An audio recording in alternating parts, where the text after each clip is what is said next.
안녕하세요. 김호준입니다. 박근혜 전 대통령이 구속됐습니다. 박 전 대통령의 비극은 아버지 박정희 전 대통령에서 시작됩니다.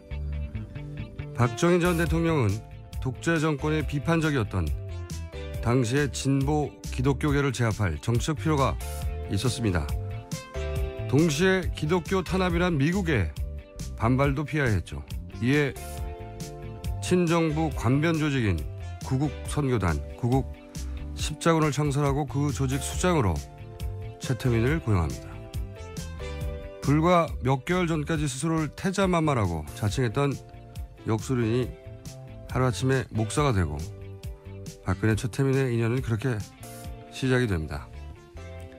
박정희는 독재 정권을 지탱하기 위해 최태민을 필요로 했고, 최태민은 사적인 권세를 유지하기 위해 박근혜를 필요로 했고, 박근혜는 자기의 자산 그리고 삶의 관리를 위해 최태민을 그리고 최순실을 놓지 못했습니다.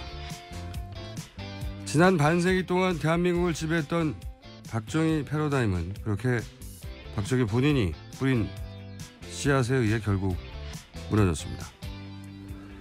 그러고 보면 역사에는 공짜가 없습니다. 가지려고 하면 언젠가는 그 대가를 지불해야 하고, 그리고 대가를 치르고 나면 결국은 얻는 게 있습니다. 박정희, 박근혜로 이어진 대가를 치른 대한민국이 이제 조금 더 건강해지길 바랍니다. 그리고 자연인 박근혜 씨도 부디 건강하길 빕니다. 김호준 생각이었습니다.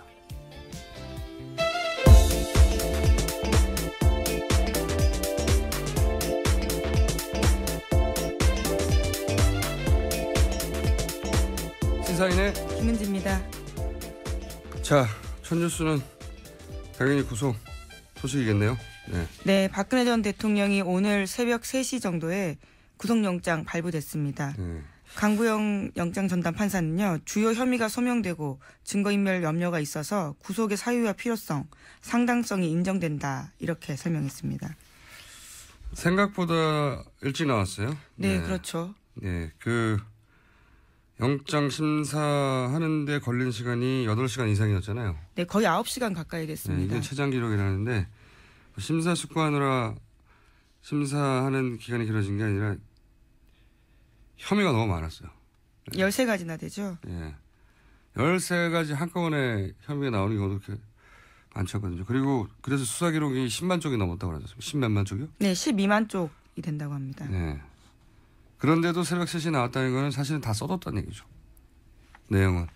다 써뒀고, 뭐 길게 쓸 내용도 없죠. 사실은 영장 결정은 판결문이 아니기 때문에 결론은 이미 나섰다는 거죠. 예. 자, 그리고 나서는 이제 구치소로 갔죠. 네, 4시 45분 정도에요. 경기도 의왕시 소재에 있는 서울구치소 들어갔습니다. 들어가서 우선은 사진 촬영, 지문 채취, 수용자 번호 지정, 이러한 절차를 밟게 되는데요. 사진 촬영 같은 경우에는 영화에서처럼 이름표 받쳐들고요. 키 측정자 옆에 서서 워그샷이라고 하는 수용 기록부 사진 찍습니다. 이 이제 구치 과정은 저희가 잠시 후에 정청래 의원 연결해서 한번 자세히 들어볼까 하고요. 어떻게 되는지 경험자니까. 자, 그 전날 보니까 박지만 회장이 찾아갔다고 해요. 그죠? 네, 4년 만에 만났다라고 하는데요. 박지만 이지 회장 부부가요, 어제 삼성동 박근혜 전 대통령 자택 찾았습니다.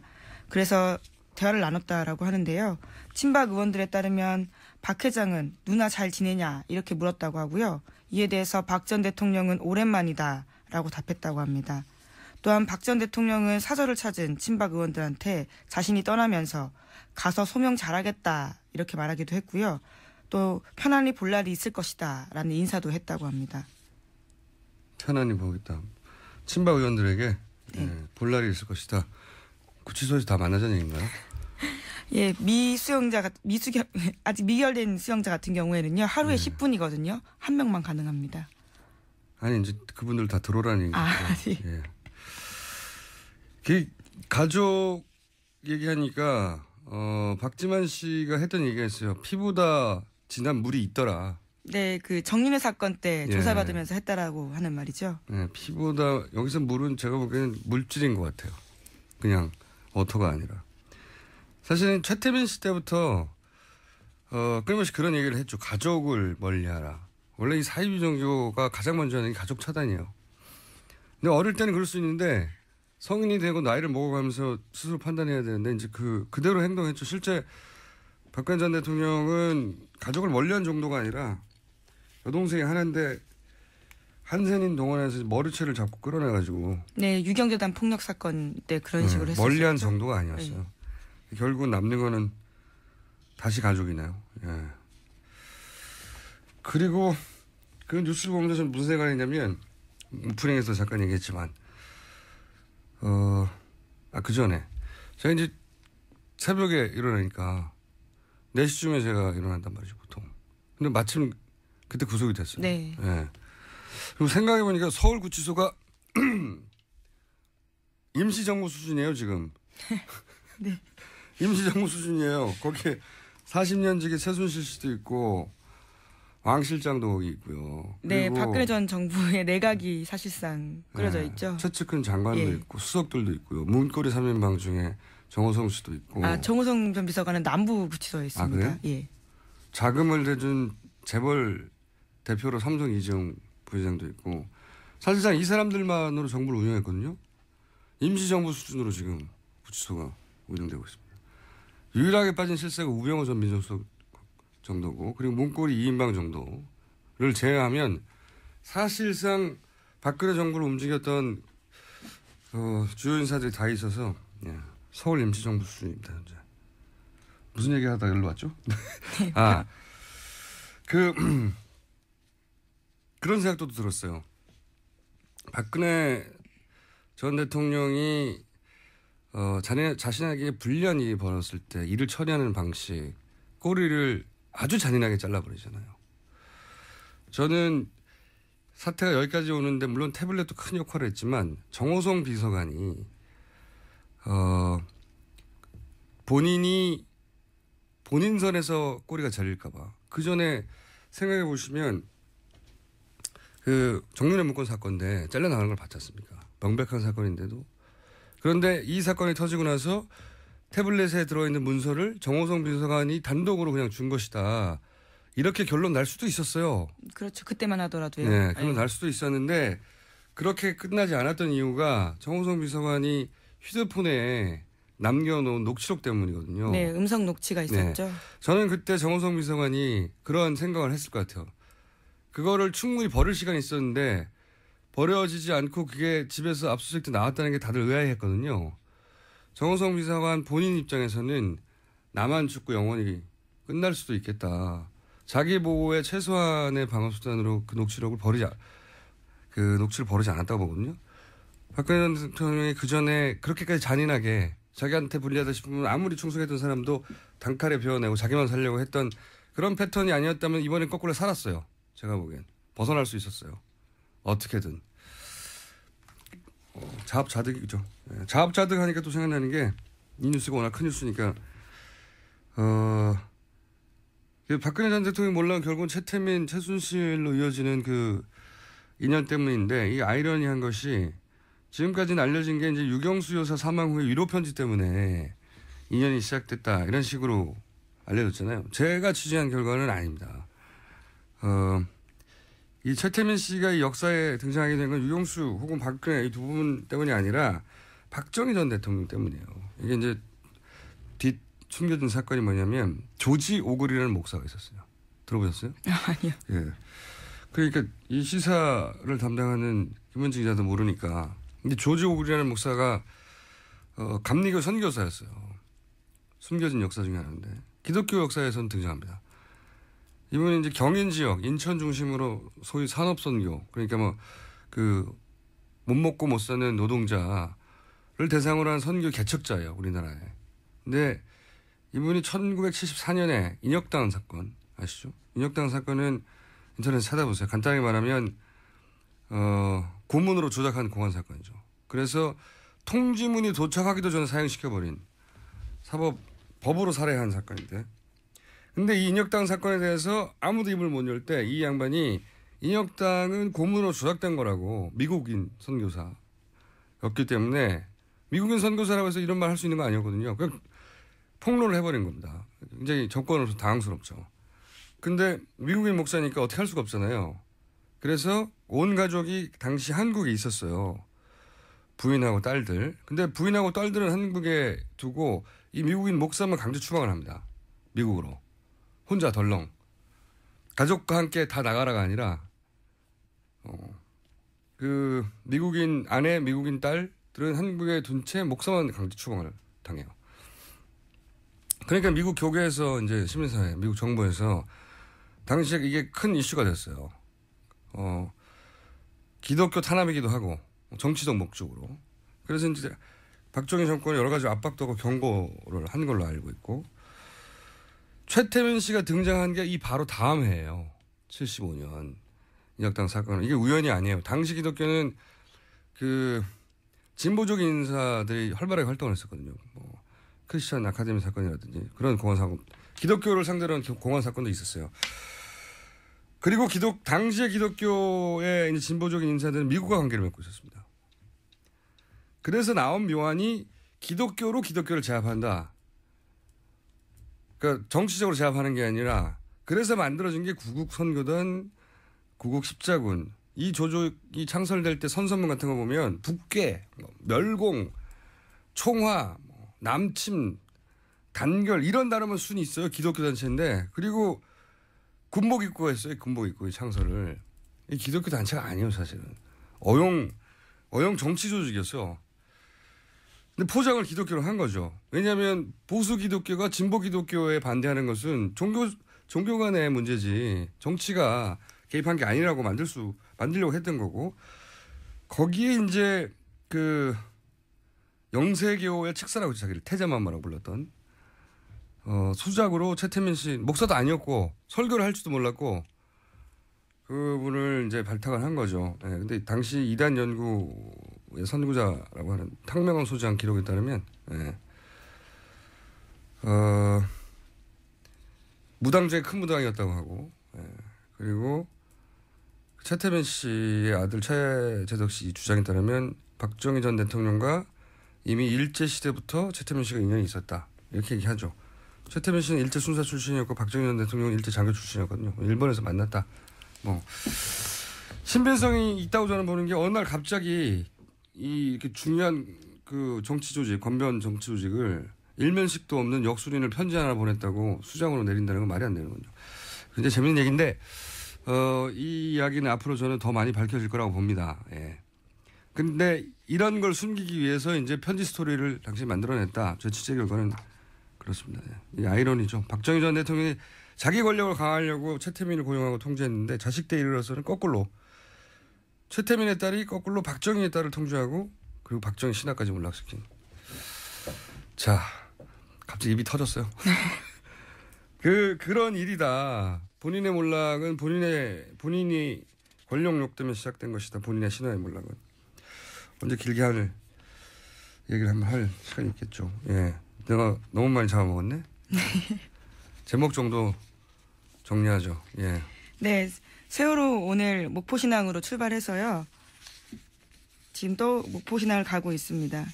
네. 하지만 부식이 굉장히 심각해서요. 당장 수색하기 힘들 수도 있다라는 이야기가 나오고 있습니다. 그러니까요. 그래서 뻘도 너무 많고 조사 시기, 조사 방법 원점에서 다시 고려해야 되는 게 아닌가 이런 상황인 거고요. 예. 또 제목만 급히 읽을 수 있겠습니다. 여기까지. 왜냐하면 저기 미니 인터뷰가 하나 준비되어 있거든요. 예. 네. 뭘로 말씀을 드릴까요? 너무 많죠? 예. 우병우 수석 같은 경우에는요. 남아있는 가장 핵심적인 수석은 구속되지 않고 기소되지 않고 우병우 전 민정수석이죠. 예, 우병우 전 수석 관련해서는요. 세월호 수사 외압했다라는 거에 대해서 검찰이 수사를 하고 있고요. 이에 대해서 담당 검사의 진술도 확보했다라고 합니다. 당시 외압을 받았다고는 예. 그 외압을 받았다고는 광주지검의 그 부장검사 이제 부장검사로부터 진술 확보했다는 거죠. 외압했었다고. 실제로 우병우 전 수석은요. 청문회 때 전화 건 사실을 인정했습니다. 근데 외압은 아니었다고 했죠. 네네. 네. 자, 나머지 안철수 후보가 4연승해서 뭐 당연히 예상된 건데 후보로 거의 확정적이고 오늘은 한국당이 확정되죠, 후보가? 예, 자유한국당 후보 확정됩니다. 예. 더불어민주당은 영남에서 경선이 있습니다. TV 토론 마지막이고. 예, 어제 마지막으로 했고요. 안희정, 이재명 두 후보가 2, 3위 콜라보를 하겠다고 하는 그런 뉴스가 있더라고요. 굉장히 개인적으로 흥미롭게 보는데 원래 결선을 가고자 하는 게 목표잖아요. 근데 두 후보가 콜라보를 해서 어쨌든 결선에 가자. 예. 굉장히 흥미로운 제안이라고 봅니다. 예. 자, 여기까지 하고요. 저희가 또 걱정하는 게 뭐냐면 박근혜 전 대통령이 이제 구속되면서 친박 집회들 안 그래도 과격해서 사실 기자들도 많이 다치고 했잖아요. 예. 그런 뉴스가 계속 쏟아져 왔었죠. 예, 저희 취재 기자들도 맞아서요. 예. 상처가 나고 그랬습니다. 그러니까 뭐 특정 기자만 그러는 게 아니라 거기 예, 보이는 기자 다 때리고 있습니다. 취재하는 모든 기자들 그리고 뭐 주민들에게도 그래서 제가 도대체 어느 정도인지 이 문제를 한번 간단하게 짚어볼까 합니다. 미니로 그런 뉴스만 접했지. 친박 집회의 폭행들이 어떤 식으로 벌어지고 있는지 윤석빈 전국 언론노동조합 특임부위원장 연결됐습니다. 안녕하세요. 네, 안녕하세요. 네, 여보세요? 네, 목소리를. 네, 안녕하세요. 상쾌하게 해주십시오. 네. 예. 간간히 접하긴 했는데, 네.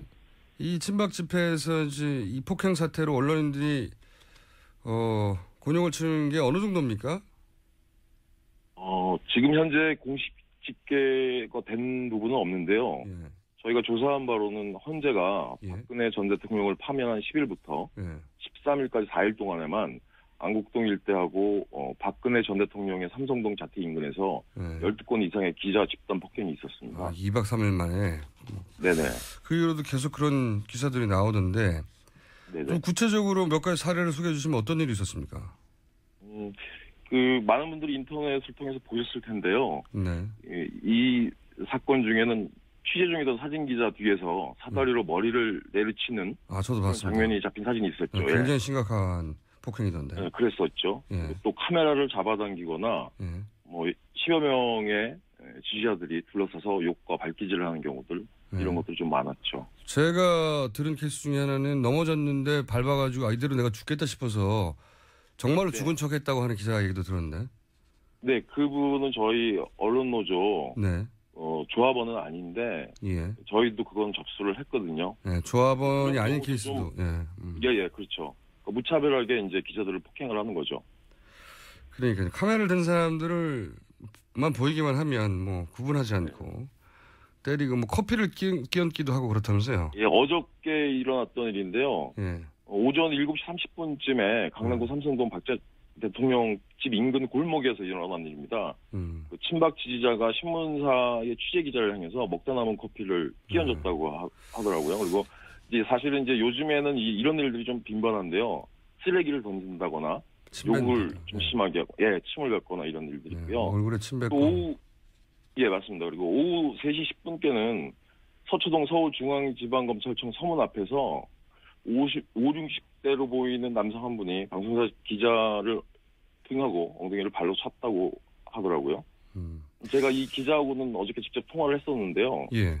경찰은 스크럼을 짜고 보호를 해주고 있었는데도 갑자기 이를 뚫고 발기질을 해서 피할 수가 없었다고 하더라고요. 그러니까 이제 뭐 언론 기자들이 자기 이야기를 기사화 잘 하기가 힘드니까. 네, 그렇죠. 예. 그 이야기가 잘 등장은 안 하는데 사실은 거기 가는 분들 무섭다고 하더라고요. 막 때리고 뜨거운 커피 붓고 뭐 침 뱉고 사다리 휘두르고 하니까. 예. 그러니까 욕이 뭐 단순히 멀리서 네. 쓰레기, 기레기 가라 뭐 이런 정도가 아니라 예. 좀 입에 담기 힘든 말들. 그렇죠. 눈앞에서 예. 뭐 어떻게 해버린다고 아주 그냥 찢어서 어떻게 한다고 뭐 이런 식의. 예, 그런 식입니다. 그렇군요. 이게 기자들에게 이렇게까지 적대적으로 된 거는 무슨 이유라고 보십니까? 어떤 이유라고? 이게 좀 단정 짓기는 좀 어려운 측면이 있는데 박 전 대통령 지지자들이 자신에게 우호적인 언론은 사실 지금은 MBC밖에 없다고 인식하고 있습니다. 아, MBC 기자들만 이런 폭력으로부터 자유롭습니까? 네. 예를 들어서 뭐 보수 정편 기자들도 마찬가지로 당합니까? TV조선 같은 경우엔 그 탄핵의 같은 세력이라고. 아, TV조선까지. 아. 예. MBC 입장에서는 자랑스러운 건 아닌데 어쨌든 MBC 카메라를 제외하고는 무차별로 공격하고 있다. 그렇죠. 어허. 저희들이 볼 때는 친박 집회를 주도하는 이들이나 보수 인터넷 매체에서 언론 노조가 언론사를 장악하고 네. 가짜뉴스로 박 전 대통령의 탄핵을 주도했다는 식으로 여론을 왜곡시키기 때문에 저희가 좀 타깃이 되는 것 같고요. 언론 노조가 타깃이 되니까 모든 기자들이 다 좌빨, 빨갱이 뭐 이렇게 보이는 게 아닌가. 그렇게 또 실제로 얘기를 하고 계시고요. MBC를 제외한 모든 기자들이 다 좌빨이다. 예. 예. 그래서 그들이 가짜 뉴스를 만들어내서 결국 이렇게 된 거다. 인식 체계가 그렇다는 거죠. 예, 사례를 하나 들자면 지난 2월 13일 날 국회 환경노동위원회에서 MBC 경영진의 노조 탄압 등 부당 노동 행위로 백종원 MBC 부사장을 고발하고 예. 경영진에 대한 청문회 개최를 의결했었거든요. 네. 근데 3일 뒤인 2월 16일 날 MBC는 뉴스를 통해서 더불어민주당이 MBC 청문회 개최를 밀어붙이는 데에는 민주노총 산하의 언론 노조가 사실상 배후에 있다는 식으로 여론을 선동을 했습니다. MBC만 정상이라고 생각하는군요, 지금. 정상인 정도가 아니라요. 애국이라고 얘기합니다. MBC만. 야, 이건 MBC 입장에서는 입장을 내놔야 될 뉴스인 것 같은데. 자, 마지막 질문인데. 네네. 앞으로 이게 더 폭력적이 될 거라고 보십니까? 아무래도 오늘 그 구속이 됐기 때문에 박 전 대통령이 구속이 됐기 때문에 좀 더 궤양될 거라고 좀 보여지고요. 사실은 파면이 됐던 날도 저희가 기자들 폭행된 사실을 전해 듣고 서울시경 앞에서 기자회견을 열고 면담을 요청한 다음에 적극적인 보호하고 가해자에 대한 엄중 처벌을 요청을 했었습니다. 경찰에. 예, 그래서 경찰이 입장문을 공식적으로 발표를 했고 최근 들어서 스크럼도 짜주고 비교적 적극적으로 좀 보호 조치를 해주고 있는데 아무래도 지금 다시 촉발이 돼서 궤양될 수 있거든요. 4월 1일 날 또 집회들이 예고가 돼 있는 것들이 있어서 저희도 좀 예의주시하고 좀 봐야 될 것 같고요. 경찰에도 다시 한번 보호 요청을 해야 될 것 같습니다. 알겠습니다. 조심하시고요. 오늘 말씀 감사합니다. 예, 고맙습니다. 네, 윤석빈 전국 언론노동조합 특임 부위원장이었습니다. 혹시 현장에서 맞은 적 없어요? 저희 후배가 맞아서요. 네. 맞는 자리에서 태극기 집회, 속칭 친박 집회에 나온 어르신이 태극기 손 그려진 모자를 줬답니다. 그 쓰고 있으면 안 맞을 거라면서요. 실제로 정말 그러고 나서는 좀 괜찮아졌다고 합니다. 저는 저희 사무실 앞에 태극기 흔드시는 분들이 저를 몰라가지고 저는 안전한데. 자, 여기까지 하겠습니다. 지금까지 시사인의 김은지였습니다. 감사합니다.